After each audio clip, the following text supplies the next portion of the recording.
Welcome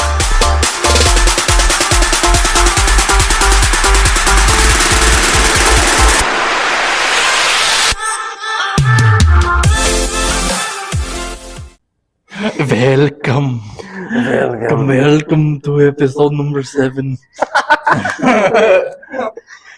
Welcome back, guys. No back talk. Episode 2.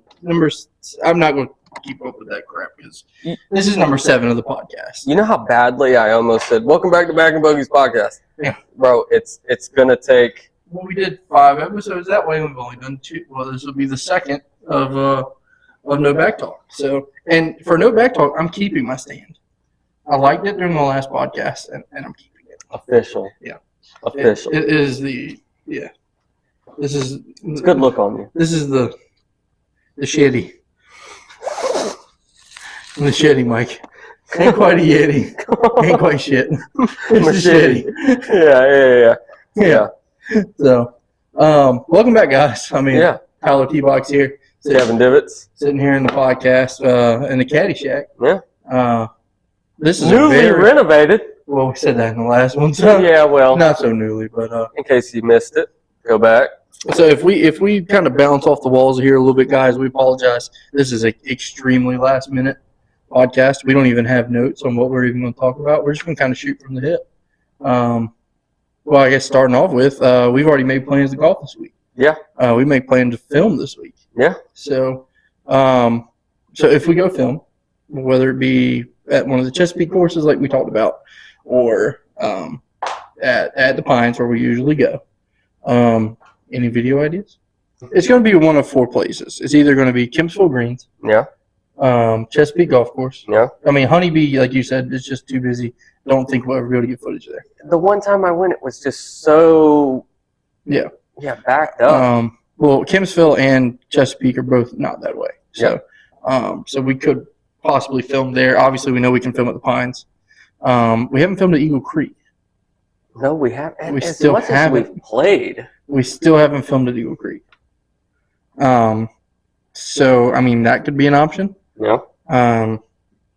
Eagle Creek's always a course that we could always just kind of last minute, like me on my way home from work, you on your way from work, meet in the middle Yeah. type deal. Because you work in Camden, I work in Chesapeake, maybe I'll try in the middle. So, Yeah, and if I take the company, if I'm working in the company truck and I know, because I have my schedule laid out, if I know I'm ending in Coin Jock or something like that, I can just... Yeah. So, we can make something work. yeah. But as far as, like, solidified ideas, we're not there. But we're going to come up with something. I'm thinking another Wheel of Misfortune. I love that. We've only done it once. And I love the gameplay. Like we were going to do it with Ethan, I believe, but that fell through because the course was busy. Yep. So I'm thinking we do a Wheel of Misfortune video. I'm thinking, yeah.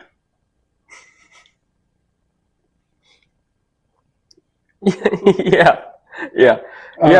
I mean, I wouldn't mind doing another 1v1 if it's at another golf course, because, and if we do a 1v1, it all depends on the course that we go play. Because if we go play Eagle Creek, it's got to be 1v1 because it's a course that we both know. That's what I was gonna say. If we end up going to go play the Chesapeake courses and we play 1v1, I'd have to give you some strokes. Yeah, because you've never played. At least Eagle Creek. Eagle Creek is mutual. Mm-hmm. If I play Chesapeake or anything. You first started playing golf on Eagle Creek. We didn't even know about the Pines yet. Yeah. We started when I first got you into golf a year and a half ago, or however long it's been. All we ever played was Eagle Creek. Yeah. Because we didn't know about the Pines. Yeah. And then we found out about the Pines, and then boom, we're playing the Pines 3-4 times a week. We played the Knobs Creek a few times, I feel like. Hello? Yeah, we played Knobs. Well, no, that wasn't until after we found it. No, you're right. We played Knobs first, and then we were like, hey, the Pines is right down the road. Mm-hmm. Let's go check them out. Yeah, you're right. So we played the 2 creeks. And the only Eagle and reason Knobs. being was, for some reason, there was, and I know the reason, there was a huge, like, not discrepancy, but people weren't a huge fan of the Pines at the time because of the conditions of the course, but they've made huge improvements. It's under new management, the whole 9 yards. So well, apparently back in the day, whenever it was privately owned the first time, it was in great shape. nice. It was in really good shape. Yeah. And then it went into, I don't know if the college bought it first or if the YMCA bought it first. But either way, it was owned by the college and the YMCA for a matter of like probably 10 years or so. And in that time frame, it just went way downhill. Yeah. And then whoever had it last, whenever they decided they weren't going to use it anymore, like they just let it go until it finally sold to a private owner who's now dumping a bunch of money into it again. Yeah. So the plus side is that it's coming along. Downside is that I don't know those greens are ever going to get fast to where we could ever play those greens to its full potential. I'll tell you what, the last time I played, it was, I don't want to say faster than I expected. It had also been a little bit of time since I had played, so I might have been just striking a little fast. Well, I can tell you right now, if you went from playing Honeybee to the Pines, of course your putting's going to be off. That's fair. You go from playing on icicles to putting through gravel. Like, no offense to the Pines, but I'm talking about in comparison to speed of the greens. Mm-hmm. Is the Pines are slow, and if they're not slow, if they're playing like medium pace, there still isn't any break. Everybody knows you either go left edge, right edge, or center cup. Yeah. Like there's hardly any. There's like 2 or 3 holes out there that have somewhat of a break. It's not like you birdied one of them. Yeah, it's not like Beechwood. We're not having to play. Oh my god. 12 cups to the left and play a break to roll it down. I'm going to be honest with you. I know we always thought Beechwood was difficult. We also played when we first started. And that's what I was about to get at, is that we haven't played Beechwood again since we started playing other courses and learning other greens. Because I feel like the more new courses we played, the better our game's gotten. Oh, yeah. So I don't feel like Beechwood would be and not saying it won't be a challenge, but I don't think it will be as challenging now. Without a doubt. Yeah. That we've got more experience under our belt. Yeah. We know how to play around the greens. I think it, especially the turtlebacks. That's where it killed us. I think. Yeah. Knowing especially on the front. Yeah, knowing how to play our wedges and all of that. That's gonna kind of, I don't know. The experience we have will drive that progression. Yeah, 100%. 100%. And I want to get back on film, and I got a strong feeling if I go back on film, my drive can go right back to the way it was. But, dude, if you could have been there the last time I went and played and just saw how well I was hitting the ball, like, ooh, leftovers. Edit that one out. What? I know you spit. It was like. It's on my chin? It was. It's good. Oh, fuck. Yeah. Sorry. No, you're good. Take it back. 3, 2, 1. If you could have saw how well. I was about to say that's a backing bogey's email. Nothing. It was nothing. If you could go back and just see how well I was driving the ball the last time I went and played. Now, granted, it was off camera because I was playing with Chuck. And I think Chuck would vouch for me on this, is that it's the best I've ever drove the golf ball. I mean, I'm talking yardages of the whole. Maybe not. I was hitting longer drives more consistent. They weren't the longest drive I've ever hit, but it was consistently carrying 270. In that 270 range. I got a couple up close to that 300 mark. Of course, I did hit a couple in that lower, like 220 to 240 mark, but I was consistently getting it 260, 270. Right down the pipe. Okay, that was going to be my next question, and I know we touched on this in the last video, but I was going to make a joke of, were they in your fairway? Oh, 100%. I'm telling you, I missed one fairway. No, okay. Yeah. I'm not even playing out of the rough. When you were playing, I was at work, and I remember like refreshing my shit on 18 birdies to see how you were doing. Yeah. And yeah. I can honestly say that what killed my score that day was my putting. My putting was atrocious that day. That's the only reason why I shot high 80s. Like, there's no reason I should have shot high 80s that day. That was I played like I shot like a 78, honestly. No. But my putting, I couldn't. Put you back? Dude, it was killing me. I'm talking. There would be some par fours.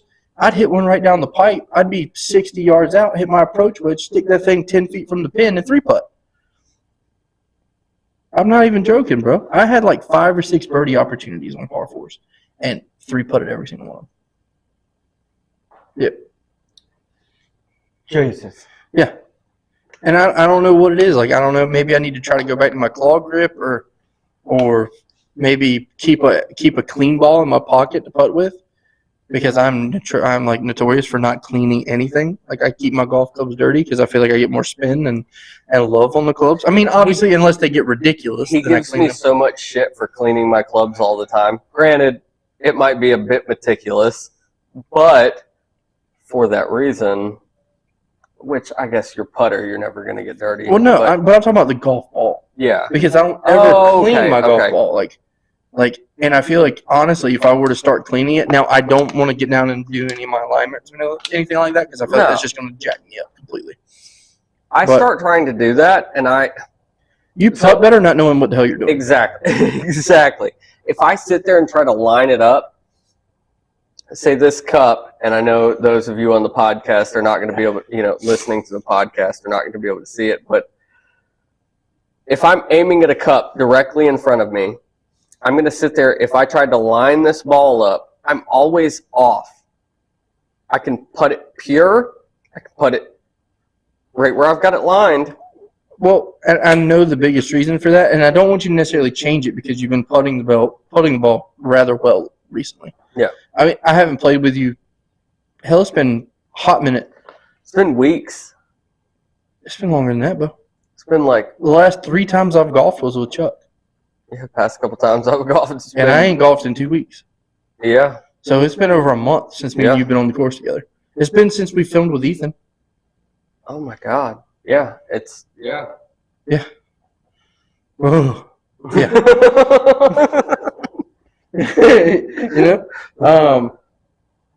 Now I'm gonna tell you what I see, because I don't ever tell you much about your putting, because you already get in your head enough. And if I'm out on the golf course, I don't want to be like, hey, your putting stroke's way wacky. Yeah. I don't want to tell you that mid-round, and I don't want to tell you that post-round, because I don't want you to have any kind of negative thoughts going into your next round. Carry that. Yeah. Right. So the one thing I've always noticed is your putting stroke is like, your swing plane on your putter is like ridiculously off. I'm talking like, if in this and is out center, almost? It's out to in. It is out and then you in. So it's weird. You'll be aiming. Like, for example, I'll see you line up, and you're lined up to put it 3 cups to the right, and you'll pull it under the hole. I'm like, how? On a putt that doesn't break. It's because it's like you're lined up like this, but you putt like that. It's fair. So, yeah, you're aiming 2 cups to the right, but because you're swing plane, you're pushing it half a cup to the left. Yeah. Like it's a 3.5 cup change, just because you swing plane. Like, and the fact that I make any putts is phenomenal. Yeah, I don't understand it. And in the same breath, that the last round that you were competitively, you made a hell of a birdie putt. That was a much more difficult as my clutch putt that I made on number 9. Yeah, like your putt on number 8 was 15 times more difficult than my putt on number 9. But it was so much harder for you because you're like, you don't make those putts. I mean, let's be honest. No, you don't make those putts. I get lucky, and that's like we talked about a couple. Was it last podcast? Yeah, last podcast. Go back and look at it. Yeah, shout out Lee. Listen to it. Yeah, when we were sitting here with Lee, we talked about highlights, and one of them was the one on Eagle Creek. I sunk off the rough. I just putted because I don't look at shit. Easily 50 feet. Yeah, easily.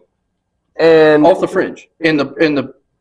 The pin was in a front left pin position. Yeah. And you were on the right fringe, on a green that's probably 70 feet wide. And not even exaggerating. I got lucky. Not. I wouldn't Yeah. say 70 feet. It was probably, I don't know. But It's probably still, about it's 60 pretty feet. wide. But I got extremely lucky because, and like we've talked about before, he'll be the first to tell you. It's like, what the fuck? He doesn't read shit. He just hits it. Like, so yeah, it was another one of those situations. I mean, it was an uphill putt. I'm going back to your putt on number 8. Yeah. When we were playing stroke play, At it the was Pines. uphill, breaking right to left with it, and you snuck that thing in through the back door. Oh my god! It rolled in just as. And going back and watching the footage, at the time, I thought that my putt was more impressive. At the time of filming that video, because I had a long par putt. Yeah. I mean, it was easily 20, 25 feet. Yeah. Easily. But it was straight on. It was straight on, maybe a slightly downhill, and I sunk it middle of the cup. Now that I've gone back and watched it, the difficulty level on your putt was so much higher than mine because you were putting uphill with a break. I was putting slightly downhill, straight as an arrow. Like, yes, mine might have been twice as long, and I had a lot of pressure on it because if I missed, you won the round. Yeah. So I had to make it to push. Yeah. But going back and looking on it, your putt was a whole lot more difficult. And the follow-up, or the lead up to that, the approach wedge I hit, it was. Yeah, I'm not trying to blow smoke at my ass, but I had a terrible tee shot, beautiful approach wedge, and then sank that putt. I mean, I couldn't ask for anything better other than holing out, which wasn't possible. So, yeah, I definitely don't want to talk about that approach wedge shot. If y'all want to know my true thoughts on that approach wedge shot, go watch the last episode of the podcast or listen to the last episode of the podcast. I go in depth about it. And I don't want to talk about it again because it hurts my feelings. He's proud of me, though. Oh, 100%. Don't get it twisted. I'm super proud of him, but it pissed me off. Yeah. Because we were playing competitive. Yeah. It was a stroke play match. I was hoping you'd pull a typical Kevin, and nope. Kevin Woods is what came out on that day. No doubt. But I'm looking forward to filming Sunday. Oh, yeah. 100%. Wherever it is. But if it's Eagle Creek, it's stroke play. And because if it's Eagle Creek and it's stroke play, it's going to be 9 holes, buddy. And it's going to be, I don't know, maybe the loser has to edit the video. I hope it's down to the neck, like down to that's. I always hope our competitive videos are that way. Mm-hmm. Really running it down to the last second. The Kevin Woods. How about the Masters, man? Tiger made the cut. He was my pick. I really wanted to see Tiger win again. But Tiger made the cut. I was about to say, I don't want to say he was making a push, but he was playing better than I expected for somebody who's only played like one round of golf. And he made the cut. Shot a 75. Rory got cut. Yeah, Bryson didn't make the cut. Justin Thomas didn't make the cut. Johnson. None of our normal hey, they're none of them made the cut. But how about Phil Mickelson coming in second? Tied for second. With Brooks and that amateur kid. But look at the lineup. John Rahm. Huge props. How about bigger storyline? 2 of the top 3 finishes were live golfers. I bet PGA's loving that. And part of me, and this is the sick part of me, I was like, I want Brooks Koepka to win just because I want to see what PGA and everyone does. The biggest slap in the face would have been if Phil wins it. Oh my God! If Phil would have won it, that would have been the biggest slap in the face. Oh my God! And I would have loved every minute of it. My favorite. Have you seen any of the memes about some of the stuff on there? You haven't seen the meme? It says video footage of Greg Norman leaving Augusta with a chainsaw because that tree blew over. Yes, yes, I have. Oh, speaking of which, I am Justin Thomas. I feel like he had all the chance in the world. He played extremely well. Then he ended up having to play in the rain with all these fucked up conditions. And Well, everybody did, but yeah, but that's fair.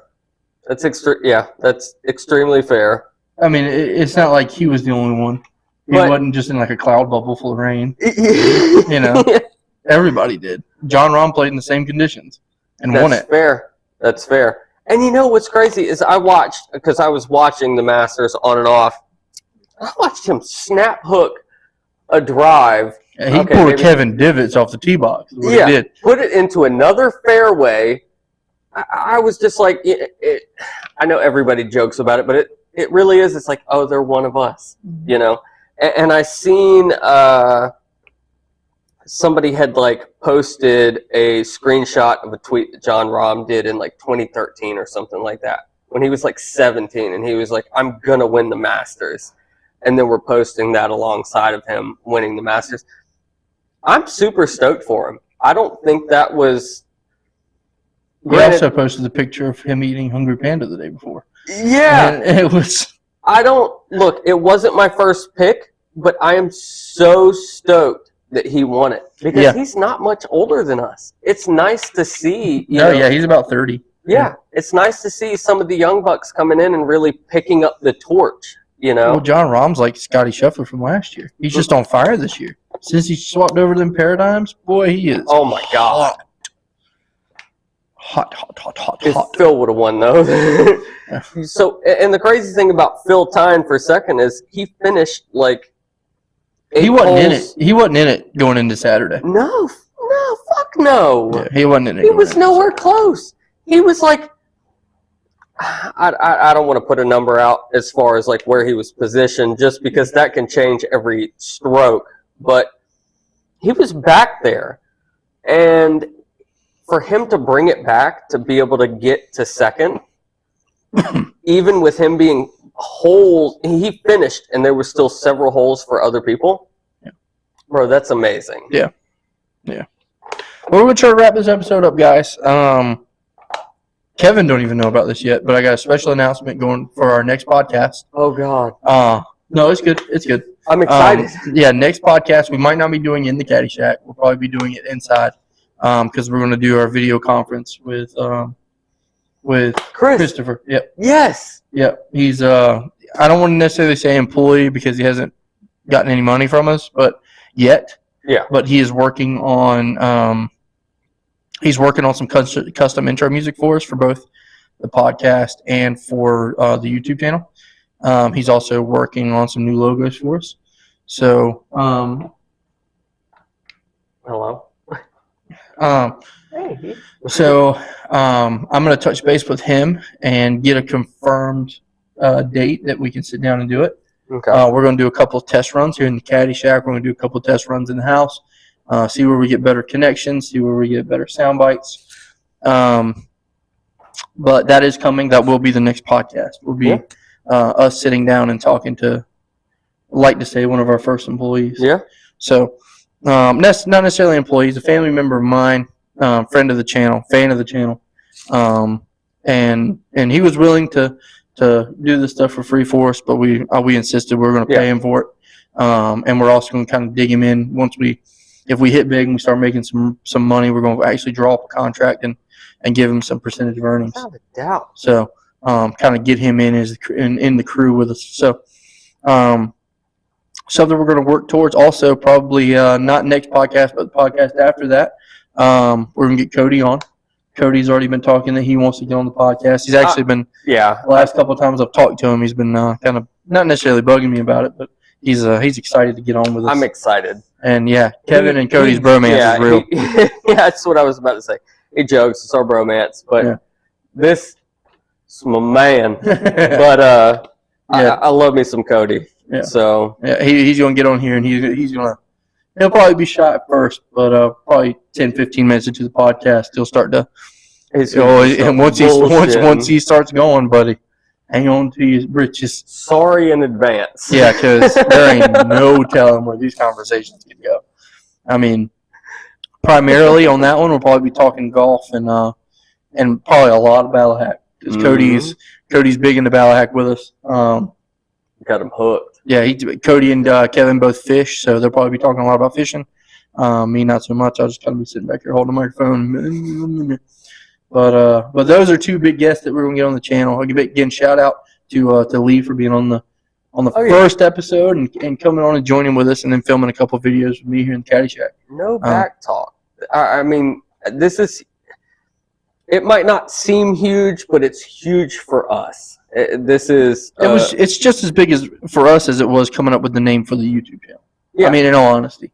I mean, it's a step forward. It's a step in the right direction for us. Even if it doesn't make a change, the name means a lot to us. Right. It makes the change for us. Right. It's the same. It feels like the same exact step we took to make the Backing Bogies YouTube channel. Yeah. Because we knew we wanted to make a YouTube channel, and we knew we wanted it to be primarily about golf, but it took us forever to come up with a name. Yeah. We bounced a bunch of names back and forth, and shoot, I don't even remember some of them that we came. Some of them were good, some of them were not so much. But golf channel. But yeah, that one's definitely taken. Just put the THA, the golf with an E. THA with an E behind the F. We can still do that, right? Chanel. Yeah. But actually finally coming up with an official name for the podcast is huge.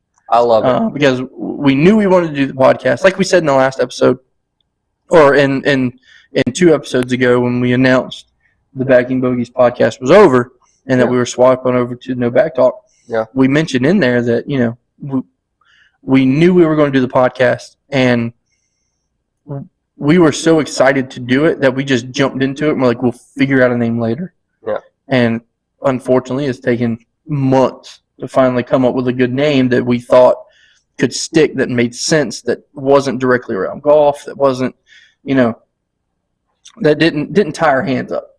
Yeah. If that makes sense. Yeah. Something that didn't tie us down to just golf, but still had something of our YouTube channel name in it.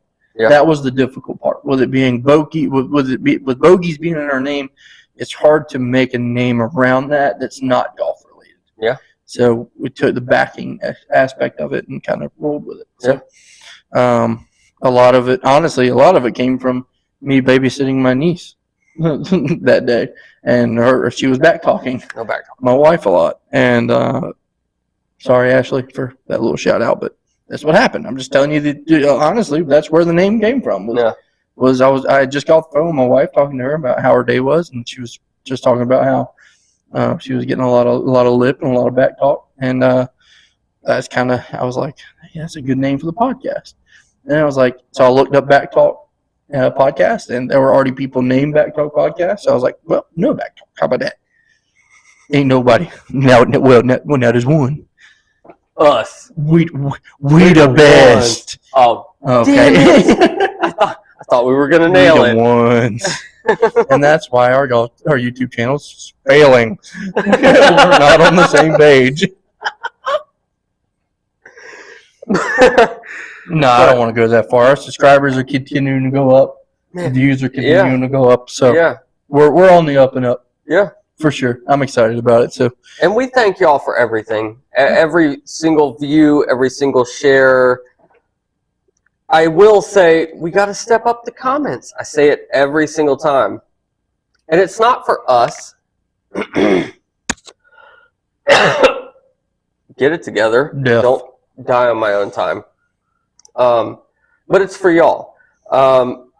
We want to be able to put out the most content that y'all want, and we can only do that if we have some sort of communication. Communication, talking amongst us, whether it's Bogey Nation on Facebook, whether it's in the comment sections on YouTube, whatever it may be. Shoot us some ideas. I mean, we are completely open to doing whatever. We're going to be branching out, so that gives y'all a lot more flexibility with ideas. The depth of field, I believe, would be the official terminology. There it is. See? He's watch it. Got a doctorate in terminology. Watch me work. But But yeah, we appreciate everything that y'all are doing. We appreciate the support and the love that we get on the videos and the podcasts that we're putting out. No doubt. Yeah.